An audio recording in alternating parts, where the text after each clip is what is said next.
Hey guys, welcome back to Starcastic Remarks. Along with Chris and James, my name is Ryan. We are the official Dallas Stars podcast of THPN. Thank you to DraftKings Sportsbook for being our sponsor. Use that promo code THPN that is located above Chris's head the next time you go and use their app. We appreciate them, as always. Anyways, guys, the Dallas Stars lose by a final score of 3-2 to the Carolina Hurricanes tonight in overtime. And I don't know how I feel about this game. Tell me what I should be feeling right now, Chris. What's your initial thoughts? The 3-on-3 overtime is a lot less fun when you never win. I mean, that sucks. We're Maybe 2-9 now in overtime, I think. Is that right? So yeah. No, we're 3-9 because we had one overtime or one shootout win. Yeah. So that's including shootout losses as well, right? Yes. Okay. Yes. Yeah. So not good. So I guess what we need to do and talk about real quick is what do we take away from this game? Because for me, this felt a lot different than the 3-2 loss to the Buffalo Sabres. I felt the Sabres got really lucky and the Stars were the better team in the game on Monday. And tonight I felt Carolina 100% deserved this win tonight, and they were by far the better team. Yeah, they kind of faltered in the third period a little bit, but they didn't allow a ton of chances. And like around the last 7 minutes of the third period, they really started pushing and getting better chances. So, I mean, that's just what I feel. Yeah, I agree to a point. Carolina played a very good game. I mean, they played their play style pretty much to perfection. I mean, don't let us shoot and shoot as much as you can.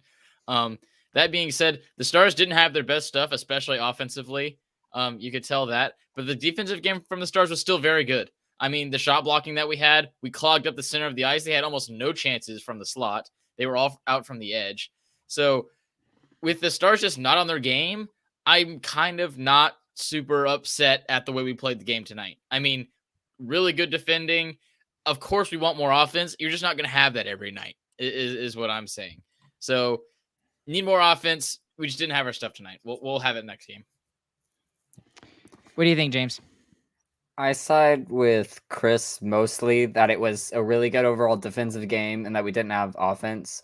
I'm frustrated in our games against top 10 teams now because this is the sixth one now that we've lost in overtime to a top 6 team. We had 2 against Carolina, we had 1 against Toronto, we had 1 against Winnipeg, 1 against the Lightning, and then 1 against New York. That's 6. That's a 2/3 of our overtime losses to top 10 opponents. Yeah, and they were all relatively low scoring games too. If I remember correctly. Besides the other Carolina game. Yeah, that makes me feel a little bit better, and I also understand the reasoning behind some people saying it's okay that we're losing all of these games right now. It would be a big. Let me explain. Yeah, Chris, I agree. We've lost 2. but what I'm saying is, it's okay. A lot of people are saying it's okay to lose these kind of games right now because of where we are in the standings. If we were in the standings like we were last season, this would be a much, much bigger deal. Now, I still feel like even if we had half of these, I feel like we should at least be winning 50% of these games right now, and we're not. And I'm taking shootouts out of the equation. Even if you take shootouts out of the equation, we still have a really sucky record when it comes to overtime. Now, the one side of it is great. We don't have to play 3-on-3 hockey when it comes to the playoffs. And right now, I think it's fairly fair to say that the Stars have kind of firmly implanted themselves as a playoff team. I think that's safe to say at this point, knock on wood, we lose the next 30 games or so. But the other thing about it is they just don't get going for these overtime games. And there is a slight bit of anxiety and a slight bit of hesitation for myself when it comes to the playoffs. I don't really care about the fact that we lost the game tonight. That's fine. But these teams we've lost to, like you mentioned, James, are the top tier teams in the Eastern Conference. I mean, I'm not trying to look too far ahead, but when you look at the Western Conference, the Dallas is the best team statistically. So we should logically make the Stanley Cup final based off of that. And if we can't beat these teams in these kind of games like this, I know I'm looking really far ahead. James is like, shut up, man. Looking far ahead. I like I'm stats looking and all, ahead. but that's stretching. Yeah, I'm first in the looking conference, ahead. they go to the Stanley Cup every time, right? I think so. But I don't know. That maybe I'm just talking out of my butt a little bit. But that's my ADHD brain going in a circle here. Yeah, I think you're taking the overtime losses to good teams too hard, because those are a 3-on-3 overtime. Well, it's super fun, and I think it's a really great thing for the regular season. It is nowhere close to normal hockey. And so it doesn't stress me out at all that we are taking these teams to overtime and losing it in overtime, because I don't care really long term if we are good at 3-on-3 overtime or not, since we're in the spot that we are. Obviously, if we were on the bubble, it'd be a lot different. We'd be like, hey, we need to figure something out. Since we're not, we're kind of solidly in a playoff spot. As long as we're taking these teams to overtime, we're showing that we are good enough to play with these teams. And in this game, the Canes were on. I mean, they were playing their best hockey, and the Stars were not. And this game went to overtime. And there's multiple chances that the Stars could have scored a third goal in the third period. So I'm not upset about it at all, honestly. I don't think we should take too much into account on the overtime losses to good teams. It's not a big deal come playoff time. So we got a couple of things we need to talk about. Instead of kind of going through each of the periods, I'm just going to jump from topic to topic tonight, because there's a lot of things that we need to talk about. Word. First thing I do want to talk about tonight is, and since we have Chris tonight, James, we can ask him his opinion. We need to get in on this whole Hintz versus Seguin thing. I think tonight solidified exactly what's going to happen for the next game. I was right in my thinking about hoping that this would continue, but Hintz between Marchment and Gurianov did not work tonight at all. It worked really well in the game on Monday, and they were getting their chances, especially in the first period. But tonight, it didn't work at all. So, Chris, let me get your opinion on that whole situation, which is kind of obvious now. Yeah, first off, I like the balls from DeBoer putting Rope on the third line to start that game. On paper, it looks fantastic. I mean, on paper, it's like, man, we have 3 number 1 lines. Obviously, it didn't work. I kind of debate. Everyone said that the Rope, Marchment, Gurianov line looked really good in the second game. I thought Rope looked good in the first game against Buffalo. And yeah, tonight it was not good at all. And as soon as the first line got back together, it was just they had 3 chances. They had 3 chances immediately, almost immediately. And they were the best line the entire third period. So, and I like the guts to try it again tonight, because they did go back to the normal number 1 line last game and scored the goal to tie the game. So I like him committing to a little bit. I think it's over now. I think it's a good experiment. I think it should be done. I wouldn't hate it if we came back and tried it again one more time, but I think pretty much the writing's on the wall on it. And I think the bigger reason for that is not Rope, because like I said in the Buffalo game, he was great. Gurianov is obviously not good enough, and he hasn't shown it all season that he's been good enough. We were just trying to light something that we saw in the preseason. And then Marchment he played better tonight and was just really snake bit tonight, but recently he just hasn't been good enough. Hasn't been able to finish. Yeah, that's really what it is. It's really the finishing of those 2 players. Even when they get in good spots, they typically will not put it in the back of the net. And if you can't do that, then your line's not going to work. You just have to feed Hintz the whole time, and Hintz is normally the one who's getting into the zone for them and creating the chances. So I think it's pretty safe to say, like you said, Chris, that this is the end of that experiment. I loved the way that the lines looked, and it made sense to think that Hintz could get both of those guys going. It made sense. Yeah. But it didn't work. It kind of worked in the first game. It did not work at all in the game tonight. If nothing else, it just makes me like DeBoer more, that he would try something like that when it's already going so well. You're the number 1 team in the West, and you're going to break up your first line. I know that he just came back from injury and stuff, but still, that's a gutsy call. I'm glad he did it, but I don't think it's working. I think it's done. So let me get into this, because I want to talk about this too. Gurianov, does he deserve to be in the lineup right now? No. And I hate There that. was I hate to say that because there was, I know he's. Go ahead, James. Sorry. there was one rush chance that line with Hintz actually had, where it was Hintz and Marchment going up the ice like crazy, and then Hintz, Marchment gets it over to Hintz. Hintz passes it to the middle of the slot, and Gurianov isn't there at all. And you go back and you watch the replay on it. He stopped skating at the center ice. He completely stopped skating. He glided all the way back in, and if he's rushing and trying to get to the net on that, that's probably a goal there. Honestly, that's like how fast that was. But him really not trying is what was really, really frustrating for me.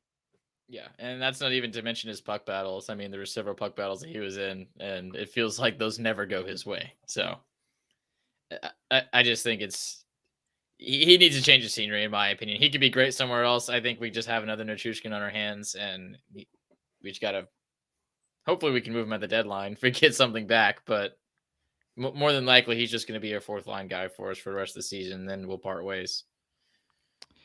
I think at this point, I'm with Ardell with his comment over here. He says, we have needed Gurianov for 3 years. I'm so tired of hoping he does something, anything. Twitter is on crack. Wave him. I think it's time. Because even if nobody picks him up, which there's a chance somebody picks him up because he is a first round pick, we need the cap space. He's not doing his job, and we need a middle six forward. We need somebody that can help Seguin out. Seguin has proven that not by himself, but if he has help with someone on his line, he can make some offense happen. So, or he can be a good fill-in for that top line. He's proven that he can do that this year. Now, he's obviously getting way grossly overpaid for what we expect him to do. But we need somebody, and we need that cap space more than anything. So even if we don't get rid of him, like even if we can't trade him or anything, just the fact that he gets picked off of waivers, I think is a win for the Stars if he does get picked up. Because, I mean, cap space is like gold right now. I hate to say it, I really do, but because I know what he's gone through, but he's it's a glaring hole in the lineup. He should be filling that role. We can't get rid of Marchment because he just signed a 4-year deal. He's been here for 3 years. He hasn't done his job. It's time. Marchment's not even close to needing to get rid of. He's in a slump. He's had an amazing start to the year. There's no question. We're not moving Marchment. Marchment's still great. He's just snake bitten. So those people. Gurianov he hasn't done anything on the season. He's like what? Yeah, right. Like 3-4 goals. He's 2 goals, 5 assists, 7 points. I mean, Kiwi has 6. He has 6 goals, no assists, right? And he's mostly played third, fourth line roles. Gurianov has been up and down the lineup all season. And I think Kiwi's only scored 1 while he was on the second line for like a week. And everything else has come from third and fourth line, him just grinding it and getting the goals himself. I just don't know what to do with him. Yeah. And I mean, if you're DeBoer, I mean, what are you supposed to do? I don't know if waiving him is the right decision, just because when you get rid of Gurianov, you're missing out on a lot of size and speed, if nothing else. I mean, he's not doing anything. He is skating still. There are times definitely we can see him skating hard, especially on the second power play unit. You see him rushing in. That's the only way the second power play unit gets into the zone is because Gurianov. And he throws the body around too. So. And the biggest thing he did tonight was covering Suter on that huge misplay on the boards in the offensive zone. Gurianov skated all the way back from the offensive zone to save Suter from the 2-on-1 chance, make it a 2-on-2, and stops the shot. Yeah. So I think Gurianov is definitely bad. It could definitely be worse though too. I mean, I think Olofsson is a good option, but the dude's not played in the NHL. Gurianov has. That's invaluable experience right there on its own. Gurianov is making $2.5 million. He should be scoring goals at this point. Okay, he's not. You drop him, I don't know. And you've got $1 million. Works. You're not going to get that much back. I don't think. I think you're getting at less this than $1 million. Honestly, at this point, I really don't, and I'm kind of shifting a little bit, but I really don't care what we get for Gurianov. If we get nothing, I don't care. It's just not working. It's not working, and the only thing that keeps him around is that like every 2 weeks or so, he has a really good game. He might not necessarily like get on the score sheet or anything, but there was that really good article that Saad Youssef wrote where Gurianov was dominant in the game. He got an assist, but like he has one good game every 2.5 to 3 weeks, and he doesn't. And in every other game that he plays in, he doesn't do enough. He doesn't do enough. And we have other guys down in Cedar Park who can play the role that he's playing right now on the third or fourth line, and that I would argue that could do better. I'll disagree with that because the AHL guys don't have the NHL experience. Olsen did fantastic. He did really good for that time. There's no guarantee that he's not going to just fall off a cliff. I mean, that's not a guarantee. Gurianov will play. He can't play worse than he's playing right now, and he's not fully costing us games, I don't think. I don't think he deserves to be on a line with Rope Hintz, for sure. He doesn't. But he's also not. I don't think he's going to be the main reason that you're going to lose a game either. So I agree. He's definitely not good enough. He's not playing good enough for his money. But to move him right now, I don't think it's going to cost nothing. I think you are going to have to pay a large sum to get a team to take him. So it's not like, let's just get rid of him, let's just trade him. No one's going to take him. It's $3 million for a player that has 2 goals and can't play defense. And that's fair, but I'll go into this. Find another reclamation project, another reclamation project across the NHL. Puljujärvi is the exactly. That was you read my mind 100%, Chris. Jesse Puljujärvi in Edmonton. I mean, you got to do something different here. Yeah. I mean, give both guys a change of scenery, and maybe it works out for one of them. I hope so. I just don't see how any team can look at Gurianov right now and say that he has a chance of still being a top 6 forward in the league. Because I'm sure Edmonton's saying that about Puljujärvi as well. Hopefully. I'm sure that's exactly what they're saying. Okay, we need to move on because we're talking too much about it. But anything else on that? Anything else on that? Okay. I do want to jump to Hanley being in the lineup instead of Nils Lundkvist. And I'm kind of torn half and half on this. So here's my thoughts on this. Nils needs to be in the lineup. He's 23. He's a young guy. He's still developing. He was put in this exact same situation in New York where he was down in being benched quite often and healthy scratched. But I would argue that that Suter has played better with Hanley than any other person I think I've seen. And I think it's because Hanley is so good, mopping up stupid plays that Suter makes, that it's easier to rely on Hanley to do that than Suter. Oh. And I know the answer everyone's going to say is, well, pull out Suter. Well, yeah, but obviously that's not going to happen because if the board was going to pull out Suter, he would have done that by now. And he's pulled out Miller. He's pulled out Lundkvist. So obviously that's not going to happen. Here's the biggest thing too, though, is that Hanley only plays like 11 minutes a night when he's in the lineup. He does not play enough to keep him in the lineup for a long time. He doesn't play enough. Yeah, you're saying he plays well to clean up Suter. He's not playing to clean up Suter. I mean, he didn't play the whole third period. Pretty much. That's not for sure. He obviously played a couple of shifts. He barely played any time in the third period. Whenever Lundkvist is in, Lundkvist got all the way up to 22 minutes of time on ice at one point when he was playing very well. So why are we playing somebody who can't play more than 12 minutes over Lundkvist, who has a higher potential upside? The only thing I can think of to answer this question is that maybe Lundkvist is just tired. I mean, he's still a young guy in the league, and I think that's the only solution that I have is that he's. And I went back and looked at how many games Hanley played when we did that back in like the end of November. It was like 4 games, and this is the 3rd game. Lundkvist has been out, so maybe we get Hanley for one more game. We go into the All-Star break, and he comes, and we get Nils Lundkvist right back. I don't know. Yeah, I thought this was the 4th game. Is this the 4th game? Is it really the 3rd game? I think. Okay, I think so. I thought it was the 4th. And to be fair, after he came back from that break, that's when he was playing his best too. So maybe that's what they're thinking. They're thinking, hey, he just needs a break and he'll be good to go again. So that's totally a possibility as well. And I didn't even consider that, James, that the All-Star break is coming up. So maybe we don't see him just because he gets an extended period of time where he gets to rest for 2+ weeks. So, and maybe that'll be good for him going forward. And when you look at it, it's right at the 20 game mark again from the last time that he had the break. So it makes sense where he is getting his breaks at. Yeah. And that's what I think is the most logical thing, in my opinion, because Hanley's not getting played to the same amount that Lundkvist is getting played. So it's proving that they don't trust Hanley more than Lundkvist. It's just, I don't think Lundkvist is good to go right now. couple of that was mostly general stuff about the Stars the past couple of weeks, but specifically about this game, another thing I wanted to talk about was the lack, nah, not really the lack, the Stars' inability to get out of their own zone, especially when it comes to Carolina's forecheck. And the way that Carolina plays, it's very similar to the way Calgary played in the playoff series. I constantly was thinking, "Holy crap, this is Calgary 2.0 or something." Maybe Carolina is actually Calgary 2.0. I don't know, whatever. But this is something that the Stars need to figure out. They need to turn the puck over less, and they need to figure something out. Whether it's the high flip out of the zone and utilize that more often, quicker breakouts out of the D zone, maybe a little bit harder on the puck. I just don't know what the answer is because they struggled mightily with the Carolina forecheck tonight. I know what the answer is. You don't have skilled enough blue liners to get the puck out of your own zone when guys are getting on you that quick.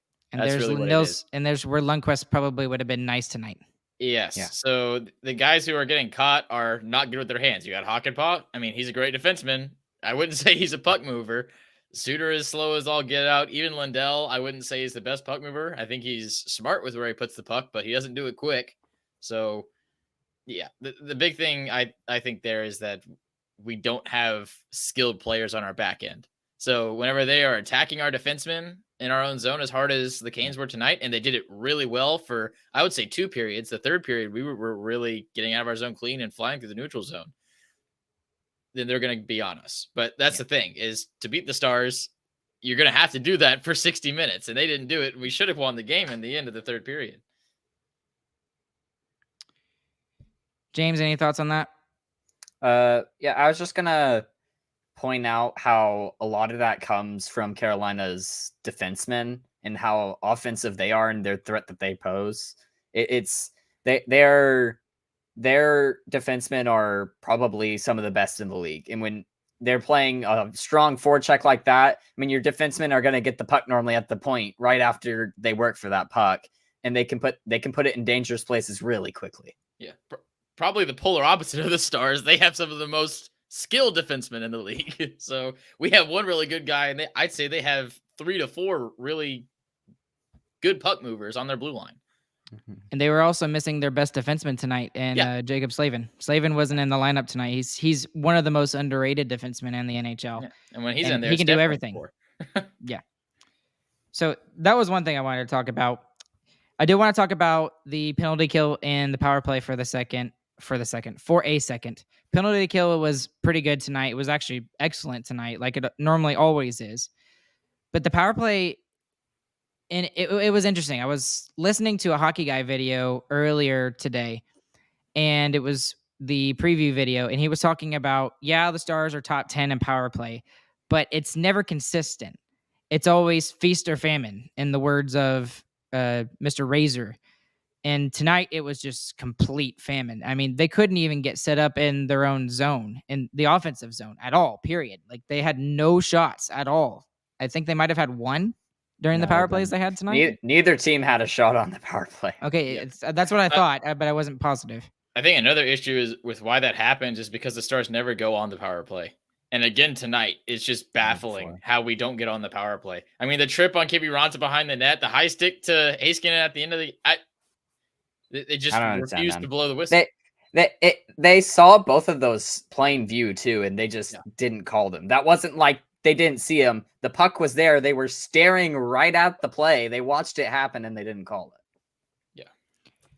Yeah. And the game really got chippy in the second period after they tabletopped. Was it Glendening? No, Glendening fought. Glendening fought. Because they tripped Kiviranta again. That was the other trip that they did. Okay, yeah. They didn't just trip him, they tabletopped him into the boards. And if that gets called, the game doesn't get as chippy as it got. That second period, it was getting feisty. There were some big hits getting thrown. I think what I heard on the broadcast was that on the first Kiviranta trip that he stepped on this stick of Pesce. Still tripping. That's a trip. That is tripping, Ryan. Touched his foot, and that made him fall. Razor didn't seem to think it was a penalty. I don't think it's a dirty play, but it is straight up tripping. that is what tripping is. You get your stick in their skates and they fall because of it. That is tripping. Man, just like high sticking is hitting someone in the face with a stick, even if their face is right by the ice. Well, and then the second one in the third period, again, Razor said something about he kind of jumped over the stick. But at the same time, hold on. I will give you this. At the same time, it looks like tripping.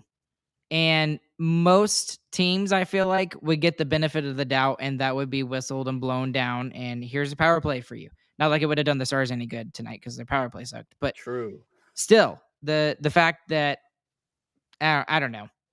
The fact that they didn't blow the whistle, now that I'm thinking about it, it's kind of sucky because we don't get any kind of benefit like that.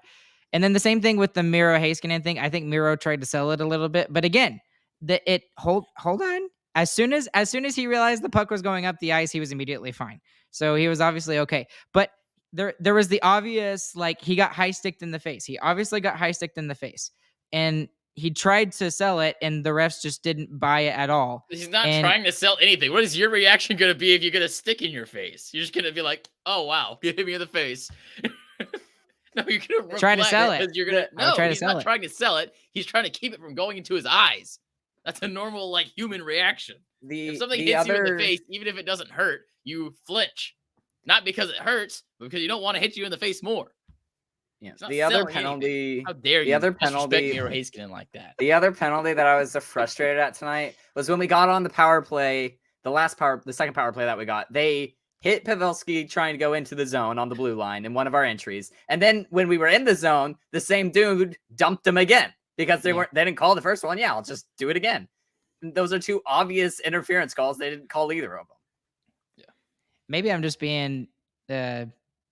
I'm being like this tonight. The first one I thought was an accident. The second one, James, the second one was definitely, yeah. Like, it should have been called. You could argue the first one wasn't, but then Stahl was like, "Oh, you're not going to call it? I'll do it in the do it later too. Knock him right back over." It's like,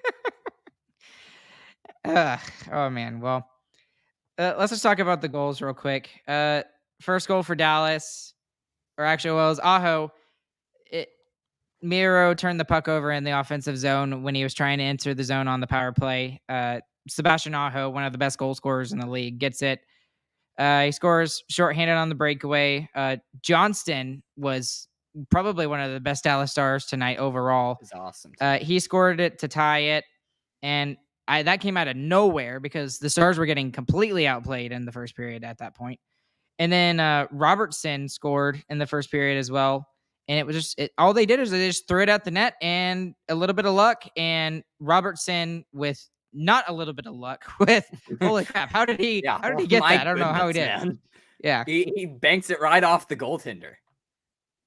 Yeah. So, and then the Burns slap shot. I guess it was more of a snapshot right off the face-off win to tie it up. That was the other goal. Whatever and holy crap, he can still shoot. Yeah, he can still shoot. And then, of course, it's, Natchez who ends the game, just like he did in the game in Raleigh. And super frustrating. The third period, the Stars had 3 incredible chances to score, especially the Johnston one that he totally beat the goaltender and nailed the post. It would have been a top 10 play of the year and robbed by the inside of the elbow too. Through the crease and through the goalie and out. Goodness, so unlucky. I really believe our third period. Well, we might have gotten outplayed in the first 2 periods and kind of hung on. The third period, we outplayed them. We should have won it in the third. What's funny is that I thought we had better chances in the third, and we scored 2 goals in the first where I thought we really got outplayed, which was the complete opposite of the game against Buffalo. Like the way that we dominated against Buffalo was way worse than the way Carolina was dominating us. We were still at least pushing back a little bit, and we were doing okay defensively. Okay. Yeah, that's the difference is that we play defense and the Sabres don't. But it was fun though, right? It was fun. It was so much fun. And those first 2 goals in the first period, it's kind of that's what skill gets you. I mean, when you have two guys like Individual Wyatt weapons. Johnson Yeah. and Jason Robertson, those guys are going to score. It doesn't matter how the game is flowing. They're going to find a way. And that's the same thing with the Sabres, too. I mean, they have a lot of skill on that team as well. Yep. And let's end it by talking about Robertson, because Robertson is just freaking animal, legit. He deserves to be an all-star. Ardell asking over here, will we see 50 goals from Robo? I think eventually in his career he will get there. Does he do it this year? I think he has a chance. And to answer your second question, Ardell, Madonna did have one season where he scored exactly 50 goals. So I don't know. Can Robo get there? Hot take, he does it. He beats the scoring record this year. 51, exactly. I think it's very likely he does. Because, I mean, especially with how hot he was off the beginning of the season. Yeah, he's just heating up again. It just takes one more streak like that, and he's blown it out of the water. And he started one the past 5 games. All right, really quick. We don't have to do biggest winner, biggest loser tonight, but we already talked about Johnson having a really good game. I do want to highlight Jamie Benn as well. Jamie Benn, the nasty wise part of the game, he was really getting into it. So I really liked his game tonight. Yep, the playoff game atmosphere felt like a playoff game, and that's where Ben thrives. I mean, he was fantastic. And the best thing was he was playing so hard. He's creating so much space for Johnson. That's why I think Johnson looks so good tonight. He had so much room to work with. Yep, I definitely think that combination, there's something to it. It's not just, they're two good players. Ben creating space for Johnson is huge. And maybe a little bit of an unpopular opinion for me tonight, but I thought Miro had kind of a rough game tonight, because when you look at the first goal and the third goal, he was, especially the first one, was directly responsible for the goals there. So I still don't think it's fair enough to criticize him as much, because he does so much other stuff so well. It's not like he's Suter, and Suter doesn't do much else other than have a decent game every once in a while. But he's got to play better than that, right? He played 26 minutes tonight. He did play 26. I mean, that's what I'm saying. That's what I'm saying. Like he's responsible for 2 of the goals, kind of. But the guy does so much other stuff defensively. He does so much stuff, leading the rush. I mean, I still agree with you, Ryan. I mean, this is the same situation where, like, how is everybody blaming Dak Prescott for the Cowboys losing? Yeah. He's your quarterback. He's your best player. If he's your best player, he needs to play like your best player at the right times. And Miro Heiskanen, he played fine tonight. But if he's going to be our centerpiece of this team, which he is, he's got to be our best player. And he wasn't tonight. But I'm not going to blame him for the loss because of that. But he's definitely not the reason that we won. Obviously, we lost.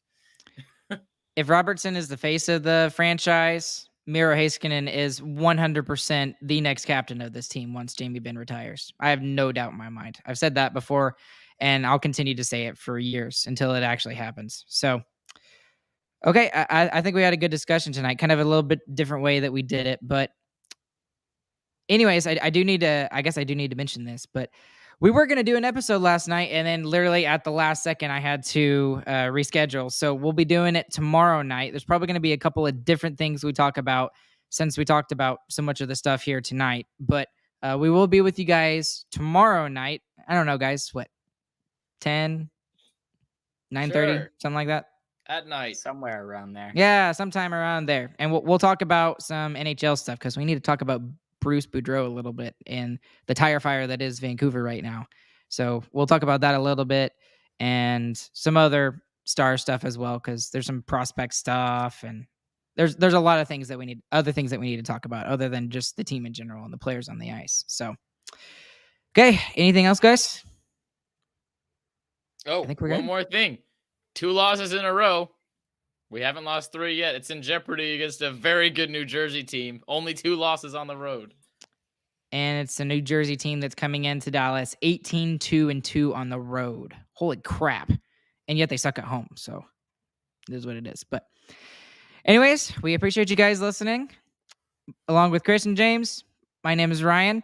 We'll catch you guys on the flip side. And we hope you guys have a good, fantastic morning, afternoon, evening, whenever you guys are listening. Thanks to our sponsor, DraftKings Sportsbook. Use that promo code THPN, and we will be back with you guys again on Friday when the Stars take on the New Jersey Devils. We will see you guys on Thursday. I almost said on Friday. Anyways, y'all have a good evening.